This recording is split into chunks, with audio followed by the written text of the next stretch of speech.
নমস্কার আমার সুপ্রিয় গাছপ্রেমী বা প্রকৃতিপ্রেমী বন্ধুরা। আমরা প্রত্যেকেই কম বেশি গাছ ভালোবাসি। তো সে কারণে আমরা কিন্তু ছাদ বাগান বা উঠোন বাগানে গাছ রোপণ এবং পরিচর্যা করি। আমি সুজিত সাধুখার হিমাশ্রী ভিলেজ কম্পোস্টের পক্ষ থেকে আমার ইউটিউব চ্যানেল ছোট্ট ছাদ ছোট্ট বাগানে আজ সেই গাছ রোপণ ও পরিচর্যা বিষয়ক তথ্য নিয়ে আজ যে বিষয়টি আপনাদের সঙ্গে শেয়ার করব। এখানে আমি বিগত 1.5 মাস যাবৎ বেশ কিছু ফুল এবং ফলের গাছ সংগ্রহ করেছি এবং তার সঠিক রোপণ করেছি এবং সেই রোপণ পদ্ধতিগুলো কিন্তু আপনাদেরকে বিগত দিনে কন্টিনিউ আমি সেই ভিডিওগুলো কিন্তু আপনাদেরকে আপডেট দিয়েছি। বন্ধুরা, আপনারা হয়তো অবশ্যই এই আপডেটগুলো আপনারা পেয়েছেন এবং এই আপডেট পাওয়ার ক্ষেত্রে আমার যে সকল বন্ধুরা এই ভিডিওগুলো কন্টিনিউ দেখেন, অনেকেই আমার ইউটিউব চ্যানেল ছোট্ট ছাদ ছোট্ট বাগান এখনও সাবস্ক্রাইব করে উঠতে পারেননি বা ওঠেননি। তো আমি আশা রাখবো আমার ইউটিউব চ্যানেল ছোট্ট ছাদ ছোট্ট বাগান সাবস্ক্রাইব করুন। ছাদ কৃষিমূলক ভিডিওর এপিসোডগুলো সহজে আপনাদের মোবাইলে পৌঁছে যাবে। আর যারা আমার চ্যানেলটি সাবস্ক্রাইব অলরেডি করে ফেলেছেন তাদের মোবাইলে তো অবশ্যই লিঙ্কগুলো পৌঁছাচ্ছে। তো বন্ধুরা, এই যে বিগত 1.5 মাস যাবৎ যে গাছগুলোকে আমি আমার ছাদ বাগানে সংযোগ ঘটিয়েছি এবং গাছগুলোকে রোপণ করার পরে হিমাশ্রী ভিলেজ কম্পোস্ট উৎপাদিত যে সার ওষুধ দ্বারা এদের যে আমি পরিচর্যা করেছি এবং পরিচর্যা করার ফলে গাছগুলো কতটা গ্রোথ এসছে এবং গ্রোথের জন্য প্রত্যেকটা গাছের যে নিউট্রিশনটা প্রয়োজন, অর্থাৎ খাদ্যের যে গুণগত মান খাদ্য উপাদানের প্রয়োগের প্রয়োজন, সেই উপযোগী খাদ্য উপাদানের তত্ত্বভিত্তিক আলোচনা কিন্তু আজকে আমি আপনাদের কাছে শেয়ার করব। দেখতে থাকুন বন্ধুরা। দেখুন বন্ধু, আমি পরিচয় করিয়ে দিই। এই যে দুটি গাছ দেখছেন, এই গাছ দুটি বগনভেলিয়া। এটা একটা অ্যাডেনিয়াম ফুলের গাছ, যেটাকে আমরা মরু গোলাপ বলে থাকি। এটা একটা আপেল গাছ, যে গাছটাকে আমি আমার ছাদ বাগানে নিয়ে এসেছি, এখনও রোপণ করে উঠতে পারিনি, রোপণ করব।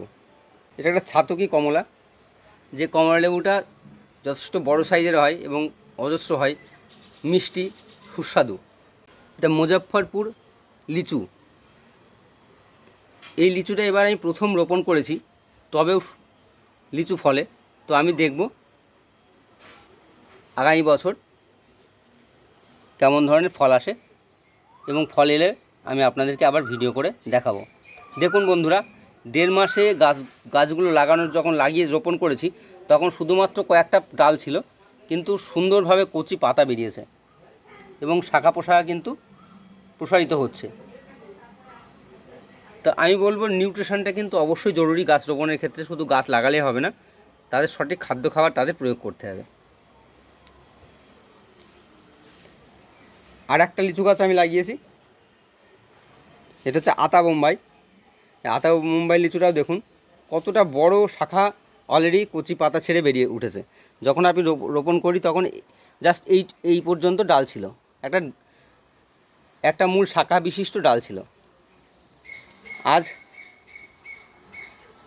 মাসখানেকের মধ্যে এতটা পাতা বেরিয়ে ডালটা কিন্তু সুন্দরভাবে নজরকাণ্ডে বেড়ে উঠেছে। কী কী গাছ পাশাপাশি লাগালে ছাদ বাগানটা আধুনিক ছাদ বাগানে রূপান্তরিত হবে, সে বিষয়ে আপনারা কিন্তু অবগত হতে পারেন। এটা একটা কালাপাতি সবেদা। এই গাছটা দিন 15 মতো আমি রোপণ করেছি। বলেছি যে 1.5 মাস যাবৎ যে গাছগুলো আমি সংগ্রহ করেছি তার একটা বিবরণ আপনাদেরকে দিচ্ছি। দেখুন, এই যে পাতাগুলো কিন্তু কচি পাতা কিন্তু ছাড়তে শুরু করেছে এবং সবথেকে মজার বিষয়, যে ফুল আমি নিয়ে এসেছিলাম ধরা অবস্থা, সেই ফুলগুলো কিন্তু ঝরে পড়েনি এবং দেখুন এই ফুলটা কিন্তু ফুটতে শুরু করেছে। অনেকে সবেদা গাছে ফুল ফল ঝরে পড়ে। কীভাবে সবেদা গাছে ফুল ঝরে পড়া বন্ধ হবে সে বিষয়ক নিউট্রিশনের তথ্য আমি আপনাদেরকে দেবো, শুধু গাছগুলোর সাথে পরিচয় করিয়ে দিই। এটা একটা ভারত সুন্দরী কুল গাছ, যেটাকে মিস ইন্ডিয়া বলা হয়। বাজারে এই ফলের চাহিদা যথেষ্ট বেশি এবং কৃষি ভাইয়ের মাঠে কিন্তু পর্যাপ্ত পরিমাণে এর ফলন হচ্ছে বাণিজ্যভিত্তিক ক্ষেত্রে। তো ছাদ বাগানেও এই গাছটা আমি নিয়েছি, আমার পরিবারেও এই ফল কিন্তু আমার পরিবার নিয়ে আমিও কিন্তু খেতে পারবো এবং পরিজনদের হাতেও তুলে দিতে পারবো। পাশাপাশি দুটো জামরুল গাছ লাগিয়েছি আমি, দেখুন এই দুটো, একটা লাল জামরুল, একটা সাদা জামরুল। এটা লাল জামরুল, এটা সাদা জামরুল। গ্রোথগুলো দেখুন সুন্দর আছে এবং কিন্তু ঝিমিয়ে পড়েনি গাছগুলো। এই পেয়ারা গাছটা পুরোপুরি 1.5 মাস বয়স আমি রোপণ করার পরে, এবং যখন এনেছিলাম আমি কাছ থেকে দেখাই, তখন এই যে পেয়ারাগুলো ধরেছে, এই পেয়ারাগুলো কিন্তু তখন সবে কুঁড়ি আসছিল। এখন সেই পেয়ারাগুলো ফুল থেকে অলরেডি ফলে রূপান্তরিত হয়ে গেছে এবং শাখাগুলো এইটুকু ছিল, জাস্ট এইটুকু ছিল। এই শাখাগুলো বেড়ে কিন্তু নদের কাণ্ডে কিন্তু বেড়ে উঠছে। তো এই যে নিউট্রিশনযুক্ত যে খাবারটা আমি প্রয়োগ করি, এটা কিন্তু একটা অত্যন্ত গুরুত্বপূর্ণ বিষয়। গাছটা দেখুন কত সুন্দর লাগছে। এই ফলটা যখন পরিপক্ক হবে, নিজের হাতে লাগান রোপণ করা গাছ নিজে তুলে খাওয়া হবে, তখন কতটা আনন্দ লাগবে।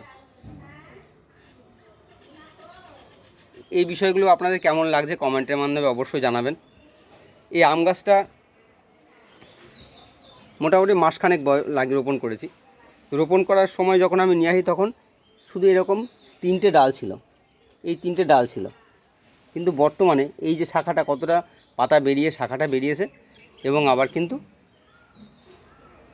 গাছটা সুন্দর একটা সুগঠিত হয়ে উঠছে।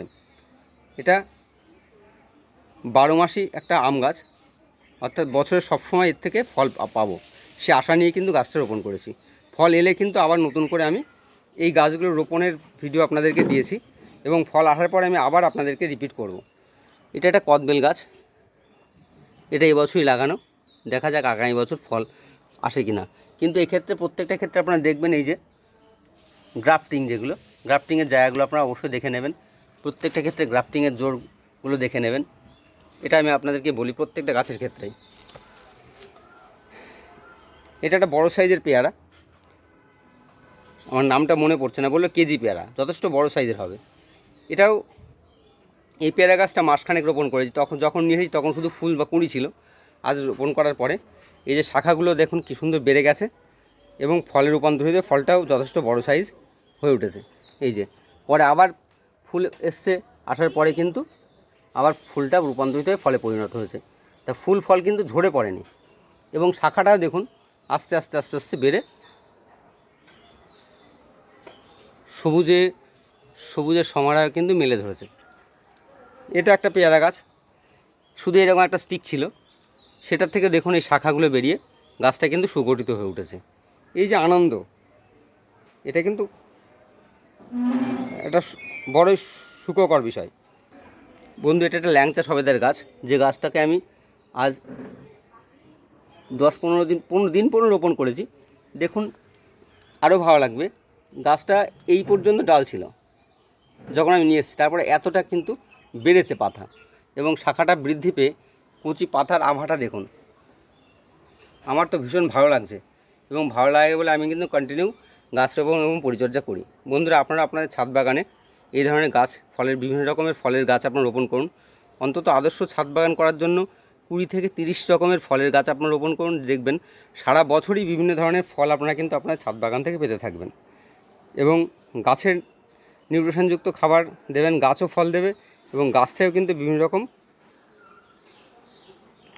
ভিটামিন বা প্রোটিনযুক্ত খাবার, ফল কিন্তু আমরাও কিন্তু গাছ থেকে, ছাদ বাগান থেকে আমরা পেতে পারি। বিভিন্ন রকম ভিটামিন বা সুস্বাদু ফল কিন্তু আমরা আমাদের ছাদ বাগান থেকে অজস্র পরিমাণে পেতে পারি। কিছু ফুলের গাছ আমি রোপণ করেছি। এটা একটা রেড টিকোমা, যে গাছটা খুব একটা বড় ছিল না, দেখুন এই পর্যন্ত গাছটা ছিল, সেটা এতটা বৃদ্ধি পেয়েছে। এই গাছটা আমি 15 দিন রোপণ করেছি। দেখুন প্রত্যেকটা গাছের কিন্তু রোপণ করার পরে কিন্তু বৃদ্ধি ঘটেছে। এটা একটা স্থলপদ্ম গাছ,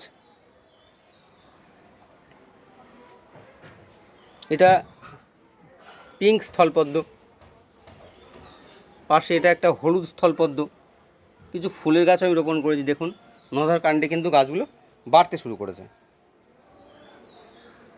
বন্ধুরা, এই বৃদ্ধির ক্ষেত্রে আমি বলবো মাটির সঙ্গে যে গাছ রোপণের জন্য প্রথম অবস্থায় এই ধরনের সুন্দর সুন্দর চারা গাছ, সুন্দর সুগঠিত চারা গাছ নার্সারি থেকে সংগ্রহ করার পরে সেই গাছের চারিত্রিক বৈশিষ্ট্য অনুযায়ী এই ধরনের টব আমি নিয়েছি এবং নিচে ছিদ্র করে নিয়ে ড্রেনিং সিস্টেমটা আগে তৈরি করেছি, যাতে করে গোড়ায় জল জমে গাছের শিকড় ক্ষতিগ্রস্ত না হয়। এটি করার পরে ড্রেনিং সিস্টেম করেছি এবং জৈব সার এবং মাটির ক্ষেত্রে 60% দোআঁশ মাটি এবং 40% হেমাশ্রী ভিলেজ কম্পোস্ট উৎপাদিত কম্পোস্ট মাস্টার, এই জৈব সার আমি মিশিয়ে জৈব মাটি এবং সারের মিশ্রণ তৈরি করেছি এবং গাছ রোপণ করেছি। আর এই রোপণ করার ক্ষেত্রে অন্যান্য নিউট্রিশনের জন্য যে সকল উপাদান আমি ব্যবহার করেছি, এটা সরিষার খোল, যেটাকে আমি প্রথমে ভিজিয়ে নিয়ে শুকিয়ে তারপরে গুঁড়ো করে রেখে দিয়েছি। এটা নিম খোল, যে উপকরণটা আমার সংগ্রহশালায় আমি রেখেছি, যেটা গাছের মাটি তৈরির সময় এবং পরবর্তী পরিচর্যার ক্ষেত্রে প্রতি মাসে একবার 1 চামচ করে যদি দেন, সেক্ষেত্রে মাটির যে অপকারী ব্যাকটেরিয়া সেগুলোকে কিন্তু নিয়ন্ত্রণে রাখবে। এই দুটো উপকরণ ফসফরাস এবং ক্যালসিয়ামের জন্য খুব জরুরি। এটা শিংকুচি এবং এটা হাড়ের গুঁড়ো। এই দুটো উপকরণ যদি আপনারা সংগ্রহ করে উঠতে না পারেন, সেক্ষেত্রে ডিমের খোসাকে সুন্দর করে গুঁড়ো করে এইভাবে কৌটোবন্দি করে রেখে দেবেন। গাছ রোপণের সময় মাটি তৈরির সময় মিশিয়ে গাছ রোপণ করবেন এবং প্রতি মাসে একবার 1/2 থেকে 1 চামচ করে গাছের গোড়ায় প্রয়োগ করবেন। সে হাড়ের গুঁড়ো শিংকুচির ক্ষেত্রেও তাই, প্রতি মাসে একবার 1/2 থেকে 1 চামচ করে গোড়ায় মাটি খুঁচিয়ে দিয়ে 1 মুঠো কম্পোস্ট সার, 1/2 চামচ করে শিংকুচি হাড়ের গুঁড়ো এবং 1/2 চামচ নিমখোল দিয়ে মাটিটাকে হালকা মিশিয়ে দিয়ে জল দিয়ে দেবেন। আর অবশ্যই বলবো এই উপকরণটা আপনারা অবশ্যই ব্যবহার করবেন, কৃষিজ উপকরণ, জৈব কৃষিজ উপকরণ, যেটা গাছের হেলথ বা গাছের স্বাস্থ্য সুরক্ষা দেবে।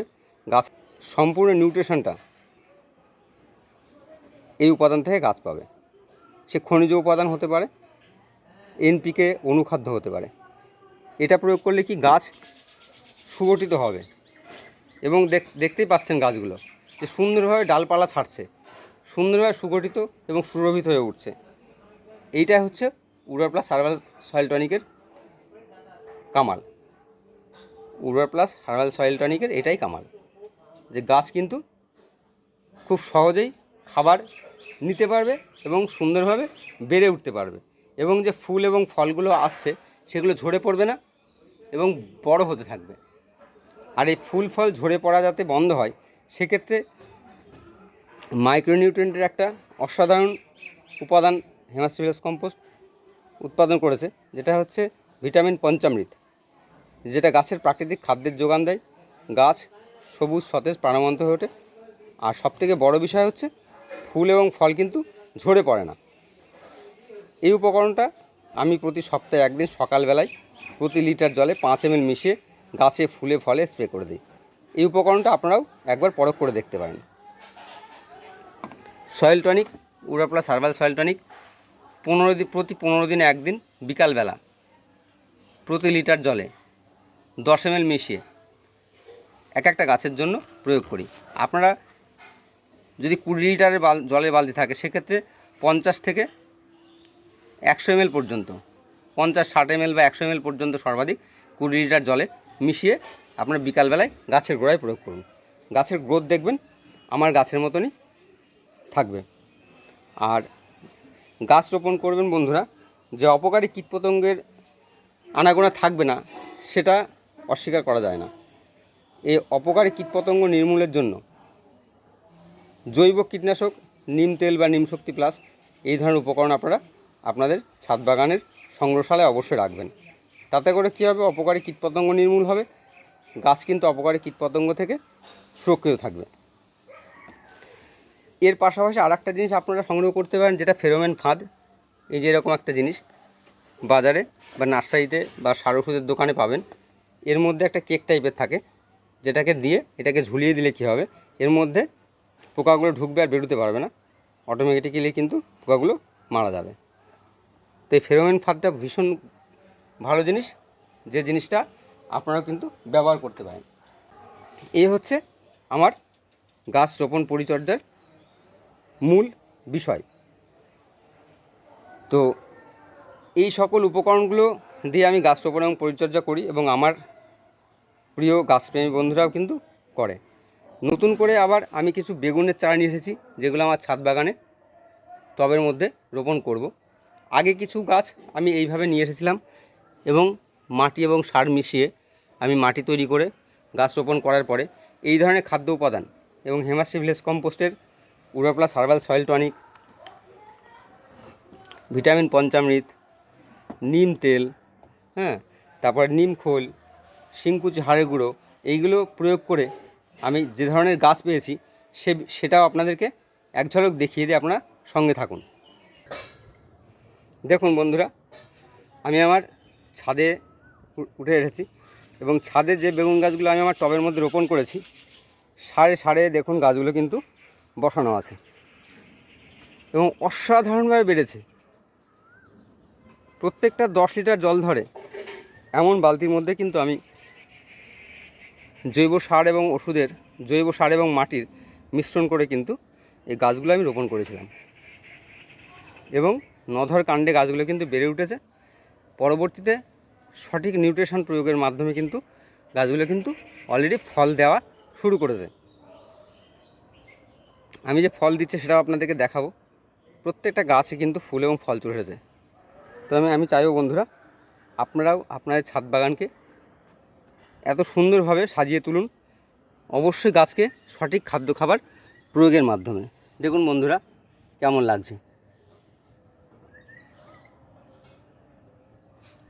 লাগছে, আপনারা আপনাদের মতামত আপনারা অবশ্যই কমেন্টের মাধ্যমে প্রয়োগ করবেন, কমেন্টের মাধ্যমে জানাবেন। এই যে ফুলগুলো এসেছে, এই ফুলগুলো কিন্তু একটা ঝরবে না, প্রত্যেকটা ফলে রূপান্তরিত হবে, এবং তার সাইজ, কালার, ওজন, টেস্ট এগুলো কিন্তু বৃদ্ধি পাবে। এই যে নধরকাণ্ডে বেড়ে উঠেছে গাছগুলো, ফল দিচ্ছে, এখন কিন্তু প্রতি সপ্তাহে একদিন সকালবেলা ভিটামিন পঞ্চামৃত আমি অবশ্যই প্রয়োগ করি, এবং খাবার দেওয়ার যে বিষয়টা সেটা আরও এগিয়ে নিয়ে এসেছি। যেটা আমি 15 দিনে একদিন উর্বর হার্বাল সয়েল টনিক প্রয়োগ করতাম, সেটা প্রতি সপ্তাহে একদিন আমি 20 লিটার জলে 80 ml, আমি তো প্রথমে বললাম যে 50 থেকে 100 ml পর্যন্ত আপনারা গাছে গোড়ায় জলের সাথে মিশিয়ে প্রয়োগ করতে পারেন। 20 লিটার জলে 80 ml মতো মিশিয়ে কিন্তু আমি বিকালবেলায় গাছের গোড়ায় প্রয়োগ করি, আর সকালে প্রতি সপ্তাহে একদিন কিন্তু আমি ভিটামিন পঞ্চামৃত প্রতি লিটার জলে 5 ml মিশিয়ে আমি সুন্দর করে গাছে পাতায় স্প্রে করে গাছ ভিজিয়ে দিই। তার সুফল কিন্তু আমি পাচ্ছি, বা আমার যারা ছাদ বাগান প্রেমী বন্ধুরা যারা আমার কাছ থেকে এই ধরনের কৃষি উপকরণ সংগ্রহ করেন তারাও কিন্তু পাচ্ছেন। তো আমি বলবো, এই ধরনের কৃষি উপকরণ সংগ্রহের জন্য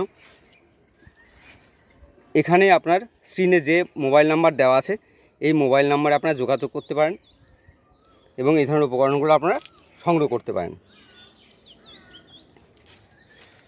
তো এই ধরনের ছোট ছোট টিপসগুলো, ছাদ বাগান করার যে টিপসগুলো, সেগুলো আপনারা প্রয়োগ করতে থাকুন, এবং এই ধরনের সুন্দর সুগঠিত